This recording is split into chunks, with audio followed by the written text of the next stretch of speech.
Hi guys, Dr. Rob Barrington here with some more nutrition information.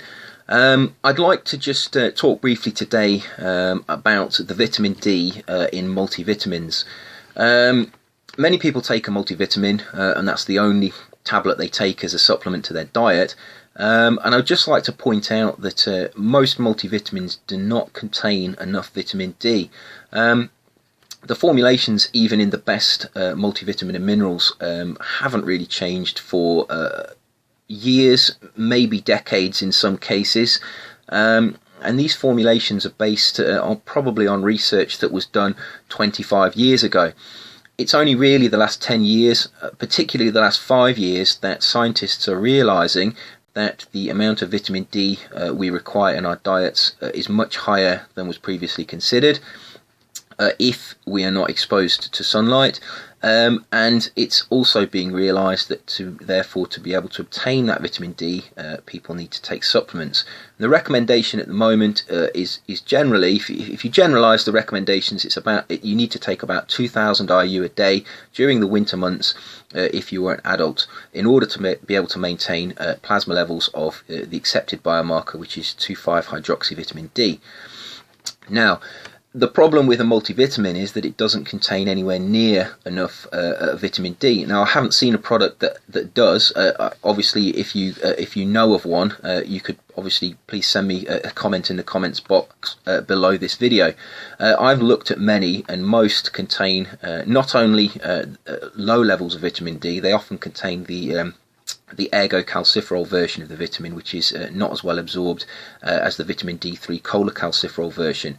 So this is really a caveat for those people who take a multivitamin. If you're taking a multivitamin, you really do need to supplement with additional vitamin D as well.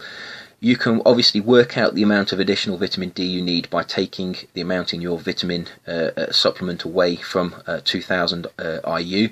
So I would say that most high-end, good quality multivitamins and minerals probably contain 2 times the recommended amount, which is 10 micrograms.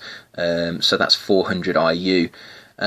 You're going to need an additional 1,600 IU in supplements in order to be able to maintain your plasma levels of vitamin D. Whether that at 2,000 IU is enough for everybody, it will cover, it will maintain the levels of 2,5-hydroxyvitamin D for most people. The only way to be sure that that amount is enough is to get a blood test.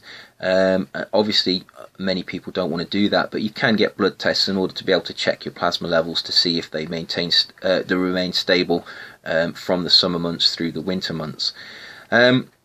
So really, I'm just trying to emphasize that many people do rely on a multivitamin and think that's all they require, and I have to say, what we're saying here about vitamin D, you could say about some of the other nutrients in multivitamin as well. They tend to have too lower amounts of vitamin E. They tend to have too low amounts of vitamin C, and some of the forms of things like beta carotene are often synthetic, and therefore probably actually detrimental to the health rather than beneficial. So be careful when you take a multivitamin. Have a look at the label, always read the label, and do your own research before you buy one. There's 2 types of multivitamins that really aren't worth considering, and if you're taking either of these 2 types of multivitamin, I would suggest that you reconsider. The first type are the multivitamins that come from places like supermarkets that tend to be very cheap. They tend to have very low amounts of the vitamins below the RDA amounts, and they tend to have 1 or 2, maybe 3, 4 minerals in them, again below the RDA, and they also tend to have high concentrations of iron, which tends to interfere with the absorption of other minerals. I think they are actually maybe even detrimental to the health based on the iron that they contain. I don't think they're worth considering in any way. I don't think they would benefit the health of anyone that had a good quality diet. The other type of group of vitamins that aren't worth considering are the kitchen sink formulas.